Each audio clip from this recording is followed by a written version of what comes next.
The Gulf Coast Growth Show is sponsored by Chevron Pasadena Refinery and is an extension of the Economic Alliance Houston Port Region, where our mission is to market and grow a vibrant regional economy. All right, guys. Hey, and welcome back to the Gulf Coast Growth Show. I'm your host, Jason Lee. I'm joined down the table here by my co-host, Zeke Smith. Hey there, buddy. And we have Tim Sensenig, correct? Correct. I nailed it. First time out the gate from, and Tim, remind us where you're from.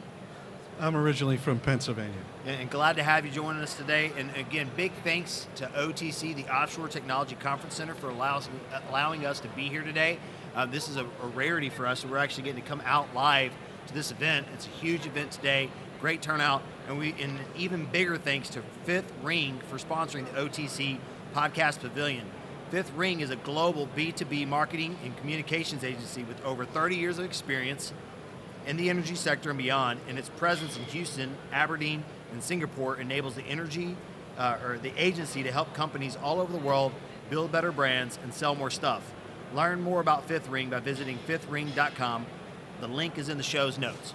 Yeah, this is great, man. I think it's the first time they ever did this. The podcast pavilion is pretty cool. So I think we're proud to be inaugural podcast guests here. Pretty sweet. It's exciting times, and Mark always is a great time, really pulling these things together. And OGGN, thanks, Mark. They've just really put a stamp on marketing when it comes to the oil and gas network, and it's such a huge piece of our state and such a huge piece of our region.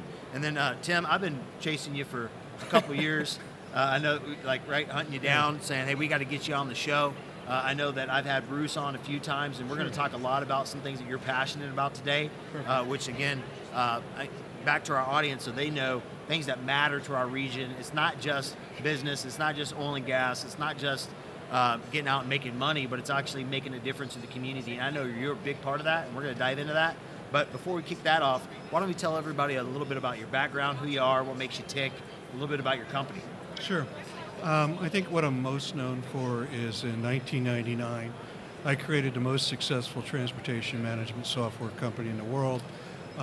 We became a global provider. Companies like FedEx I put on the board, Dow, DuPont, all major global shippers around the world was using our platform. We sold the company to Oracle in 2005, and then I ran a freight forwarding software company. That as well got rolled up into another roll-up of businesses. And then around 13, 14, we started creating TMSfirst down here in Houston in stealth mode, and we were after the oil and gas business. And we are now today the #1 provider in the Permian and logistics technology, as well as upstream, downstream, and midstream, and also on the chemical side. We handle companies like the largest distributor of ExxonMobil worldwide, live in 120 countries. So we love being from Texas, love being here, and it's such a great place to work. Tim, really? Yeah. Is there anywhere else to be from? Really? Well, I'll tell you the answer to that. So the one day my one friend says, he goes, so why did you really move to Texas? I said, because of the people. And I said, by the way, I'm not like just politically thrown out there. I said, most people ever I met here in Texas are really nice people. And he goes, you just haven't met the wrong people yet. And I'm like, come on now. But, let's face it, when Harvey hit, we gutted 14 houses. I don't know one person in Texas who has never helped out somebody else. Bottom line, love the place, love the people. Amen. And we talk about that all the time about our region. And really, we have so many guests that come on the show, and a big part of that is it's not just tying back to the business, but it's what are these organizations, what are these companies doing to give back?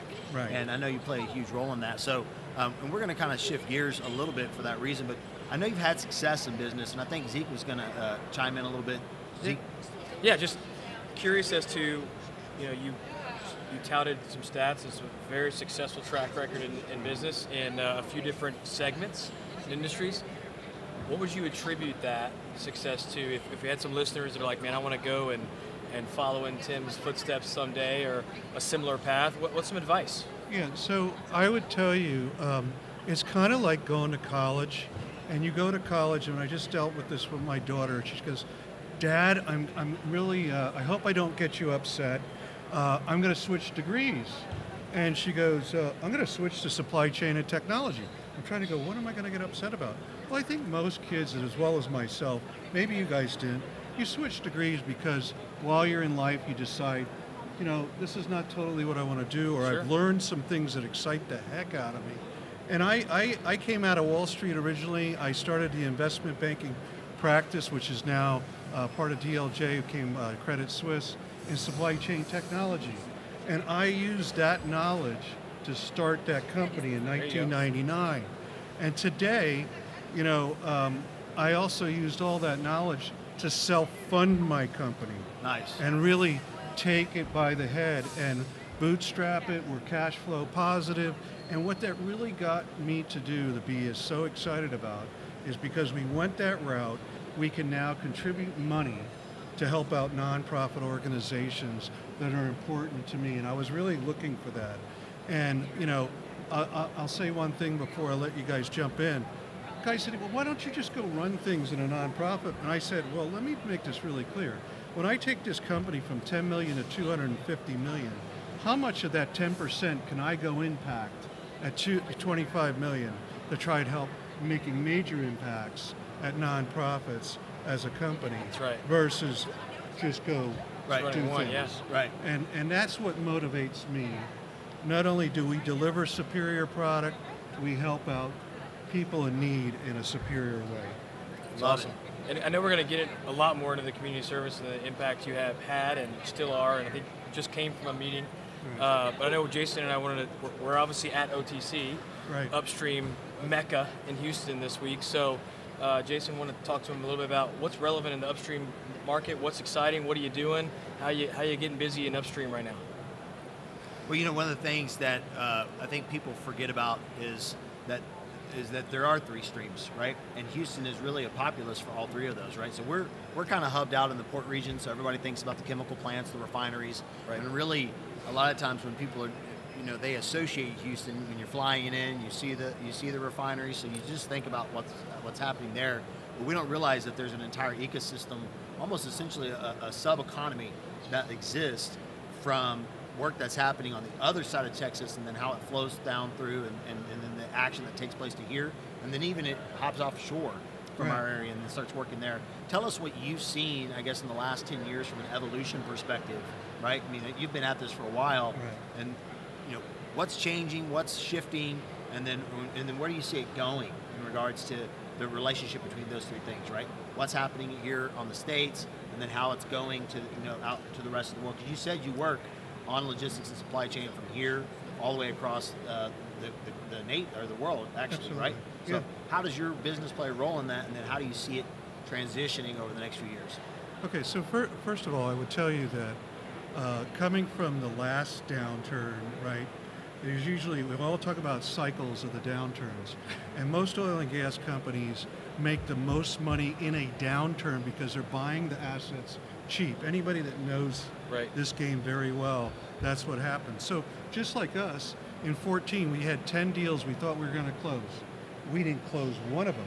We closed 2 deals we didn't even expect to close, right? Who saw that? But where I'm going here is, the oil and gas industry is, I don't really want to use the word behave, but we're not making a lot of noise, and we're doing extremely well. It's a good point. And, nobody's misbehaving. We hear about OPEC and everything else. But, if I'm drilling, I was listening to Devon, COO, in a meeting I was in last week. They've been doing 25 wells up and down through the price. They're not adjusting the amount of new rigs they're bringing on. And that is a really solid footing. And the only thing that's really going to change this marketplace this time, which unfortunately would be a good thing if it happened for mankind, if Ukraine and Russia came together, right? That's not going to happen. I think everybody feels that there's a stable base price around the 60, 65 level. Everybody's been modeling at this time. But at the same point, let's deal with reality. Every 10 million of those barrels from Russia is in the marketplace, Right. and is supporting them to continue to do genocide in Ukraine. That is the problem of today. How it relates to the whole mecca of back to Texas and the United States, it's supporting the evolution of a very good chemical industry. It's supporting a very strong economy in Texas.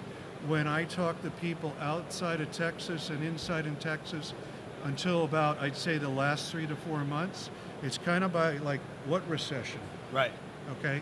So, you know, if I talk to you in January or earlier this year, it's like, oh my gosh, the recession has been here for well over a year. The peak prices, the end of December 21, were $25,000 for a 40-foot container from Shanghai into Long Beach. Now it's $800 all day long, capacity to the nth degree. What we're seeing is companies like Target just announced a 1.6 million new DC coming into Baytown. We have TJ Maxx put stuff down there, Floor & Decor. Walmart went from 3.5 to 5 million. They're servicing 20% of the United States out of Baytown. You guys probably know some of It's these my already. hometown.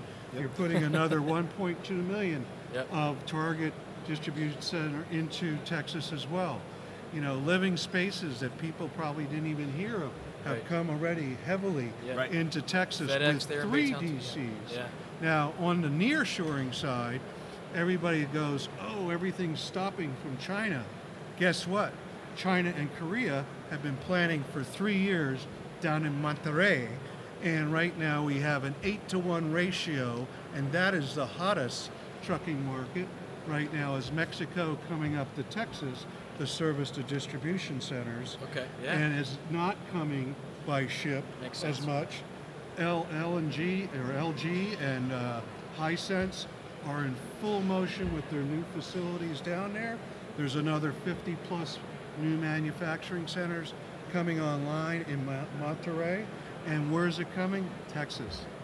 Beautiful. Because we are the mega hub to service, you know, out of Houston and Dallas is going to be the That ripple effect, right? Oh, of it's gonna when the continue to oil and grow gas and grow and industry, grow. producers, everything ripples, right? without a doubt. 7-to-1 is that Chad's famous saying? Where 7-to-1, yeah, Yeah. right. Yeah. And we pride ourselves on that, and we think that it's just going to continue to happen. Is that for every job that is created in one of these industrial, type jobs, whether it's behind the gate or through that construction company, there's 7 more jobs created in Yeah. the communities that serve them. right, you the know, trucking and so- drivers or those Yeah. DC workers, like Yeah. all- Right. distribution Huge. center, right, is DC. So Right. yeah, I mean, one job created in Exxon creates 7 outside the fence. Yeah, we It's need it. incredible. I would tell you point blank, the fact that the labor is still negotiating out in Long Beach, LA, those supply chains have changed. Wake up, longshoremen. You know, people are moving goods into Houston Port, and that's not going to stop anymore. Amen. It's here for good, and I'm sorry, longshoremen, you're just going to have a harder time continuing to cause disruption and cause price labor increases. The new home is Houston Port. It's going to keep happening. And we're just going to make it bigger. We're going to make it. There you We're go. just making it And bigger. right? And we're gonna keep digging that trench and That's getting right. the bigger ships in. That's right.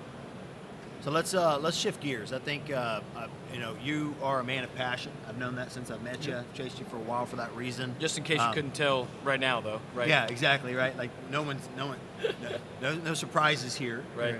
That being said, this work stuff's minimal in comparison to where your heart lies. Right. Right. And you said, hey, I'm going to go build a $250 million $1 million company so that I can turn around and provide $25 million to ministries to make an impact. Absolutely. Now, I know you're actively involved in those. We've had Bruce on a few times, but give us a backdrop into some of the organizations that you're pouring into and tell us about those. Yeah. So about 7 or 8 years, I was really looking to get my grip into something that I could really make a difference on, and I didn't want to just like, here's some money. I wanted to get a hands on it and do it, and it's not about me. I want to be very clear about that. It's not about me. It's not about TMSfirst. It's about those in need. Sure. Right? So yes, I'm on the board of, without a doubt, as far as I know, the most successful recovery program for women who have been forced into sex trafficking. And what does that mean? That means, some of your daughter, a 4-year-old, anywhere to full adult in their 30s that gets tied up into this. Everybody, there's a news story every day, and the one that always gets me is, hey, here's a 28-year-old woman has a 2-year-old child. You would think that she was smart, right? You think that she would have her head together to help out her child. A guy comes along, wants to date her for 5 months, and that same person convinces her to leave the child with the parents, go to San Diego, and puts her on drugs. Next thing you know, she's out doing 20 to 30 tricks. You know, how was she supposed to see that? Right. You know, this guy was dating her. The other side is, you know, 4 daughters in the oil and gas industry have been recovered from sex trafficking. Then it becomes real to a person in the professional world. Yeah. Because a lot of people think it's somebody else's problem. They think, oh, it's an Asian, a Mexican problem, you know, whatever. That's wrong. Yeah. 68,000 people traffic through Houston every year. And oh, by the way, Atlanta, you're number 2. And sometimes you take over number 1. It's not just a Houston problem. It's not just a Texas problem. It's a $40 to $50 billion problem, second only to drugs. And, you know, if you don't think this happens every day, you're wrong. So that's one thing. The other thing is Red M. You know, one of my partners in crime, I will call David Reed, one of my best friends. I sit on the board with him at Red M, and we support another 10 different organizations. You know, whether it's anything from one operation where a woman who's been trafficked started her own organization. Just super stuff out there to do something. So, you know, whether it's Red M, Redeem, whatever, get out and do something that is meaningful to you to help others is my first thought. At Red M, you can do anything. You can just offer your time to do marketing work, to just show up and volunteer. We do 39 different events a year. So there's always something for you to get involved in. So, that was going to be my question too, to you, Tim, is how, if someone's listening and says, man, that's a cause I want to get behind, how do they do that? How do they reach out to you or Red M as an organization to give time, talent, or treasure, or all three? How do they do that? Well, you can easily come to me at tim@TMSfirst.com, no problem. But join redm.com. You know, it's a nonprofit 501c3. You know, get involved there with. You'll find any kind of thing you want to sign up with. Great. We do Golf for Good every year for Redeemed. We have a gala coming up in September. You know, that's a really important event for us, and we're always trying to raise more money. That's just the way life is. Yeah. But you're going to save a life. Think about it that way. Yeah, I don't want to speak for my esteemed friend and colleague Jason, but I think let us know how we can help on this platform. You know, we brag and boast about the greatness of Houston, but that's a pretty large stain, and it's made national news and international news about Houston being the hub for those two industries, the drug and trafficking industry. So we want to, use our voice and cause as we can to help. I think the same thing that benefits our great city because of the fact of the Absolutely. logistics and the supply chain, Diversity, is equally supply chain, yep. as detrimental when it comes to that stain 100%, that you mentioned, yep. right? But Success, the one thing that diversity, is true, and the one thing that consistently holds true, is the amount of businesses, people like yourself, individuals that aren't standing for it, Right. the awareness of it, and the fact that we're doing something about it. Yep. I know it was several months back, maybe 4 or 5 months ago, they hosted the event at the Lone Star Flight Museum. Yeah. I got to meet that young lady who you're referring to that was sex trafficked, and then now opened her own a nonprofit to then go out and help these women get back That's on awesome. their feet. Absolutely. And I see it all of them, and I Right. see David at all of them, and I see Bruce at all of them, and I see guys that are actually in the field here in Houston, working, making a difference, running companies, running airports, doing the things that they need to be doing. But then I met, she was on our show, the young lady that works at Hobby Airport. Yes. So we have just a huge number of individuals that aren't just standing by on the wayside saying, "Oh, let's do something," or "Let's just throw money at it." They're actually people that are actually getting in the field and making things happen. So Yeah, I want to thank you for that. Yeah, the greater airports of Houston, where we did a thing at Bush, and also down at that one as well, at the other field. You know, it was a great learning experience. We got in there from Red M and actually taught people where they thought they had trafficking under control at the airports. And we retrained probably, I'm going to guess, about 1,000 people between the two different events. So, you know, there's a lot of things that are still going on, even that TSA acknowledged that they weren't catching. that, you're sitting next to the person and you may not even be aware that they're being trafficked. And it's great that maybe you don't want to be the person to say something right then and there on the plane. When you get off the plane and you learn how to identify this going down, you can point it right out to the person at the gate and they will make it happen for you. So you don't have to worry about getting into some sort of confrontational situation. And it's just a great thing. I mean, I'll thank Schlumberger and IBM and many other companies that have come together and keep coming together. We embrace you to join us. Bechtel just signed up. We just did a thing with Technip with Red M. Awesome. So I would embrace any size company, small to large. Come on in, join us. It's a great effort, and to just simply save hot lives and help these poor women that don't even know that they're being trafficked or are in a traffic situation, because they could be under drugs at the same time. Yeah, I'd be remiss, as Jason knows, I'm a mental health advocate and pretty passionate about that topic. It's Mental Health Awareness Month, and so you got folks with mental health issues getting into that industry issue, and then obviously the coming out of it and trying to recover and just get back to a normal life, something that all ties together. So you've got my ear, and I'm certainly happy to help. I'm sure Jason is as well. Absolutely. So, as we wrap up, I know we always like to, and you've got a platform here, so if there's anything else, any other issues or causes or anything you want to just wrap up with, we kind of always like to give our guests the last word, if you will, before we wrap up. Sure. There's one other project we get involved in, and that is when you think about poverty, and I'm just going to put this out there, it doesn't matter where you are in the world. It doesn't require money. If you help a family get educated, they will get out of poverty. Education gets families out of poverty. So, if sex trafficking, helping lives there, maybe for whatever reason isn't your thing, then go help get a family, children educated to help that family get out of poverty. Because trust me, they don't want to be in poverty. And by the way, they have the higher probability of being sex trafficked as well. Right. Awesome. All right, together, man. Thank you. Great point. And thank you again for all that you do to Thank give you. back and serve. Yes, sir. And for those that are I'm excited because of the OGGN platform today. I believe that we're going to get the opportunity to probably get bigger reach than we typically have. And so having you on here is exciting to me because I think we're going to touch more lives with that story.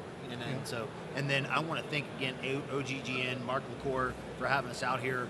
And really for those of you that are tuning in for the first time, one thing that I want you to hear from us is really what the Economic Alliance is about and our mission. And our mission is real simple. We want to make sure that we do everything that we can to really invest in our stakeholders that are in the region. So it's business owners like yourself.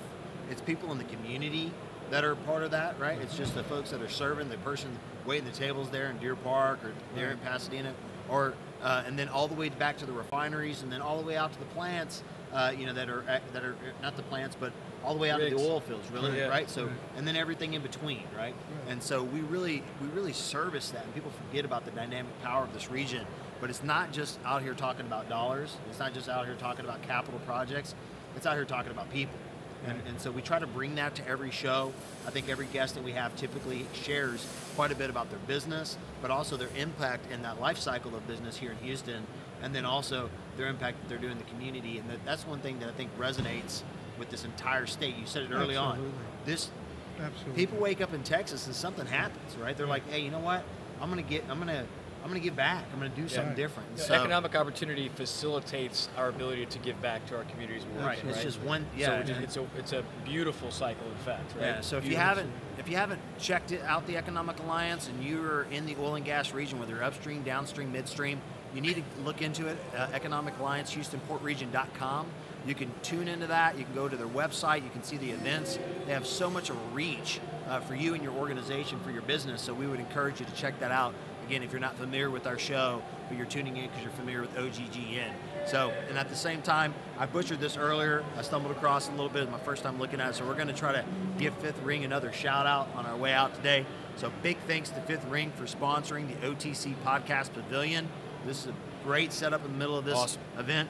Fifth Ring is a global B2B marketing and communications agency with over 30 years of experience in the energy sector and beyond, and its presence in Houston, Aberdeen, and Singapore enables the agency to help companies all over the world build better brands and sell more stuff. Learn more about Fifth Ring by visiting fifthring.com, and the link is in the show notes. And again, Aberdeen, great makers of scotch, so we just got to give a shout out to that. So one of the best places on the planet. We want to thank you guys for tuning in today. Tim, thanks for joining us, and we'll see you guys next week. Thank you. Thanks for tuning in, and be sure to go to the Economic Alliance Houston Port Region website and subscribe to our channels. And let's pay it forward by sharing the good news of what's happening in our region by passing this episode to somebody you know.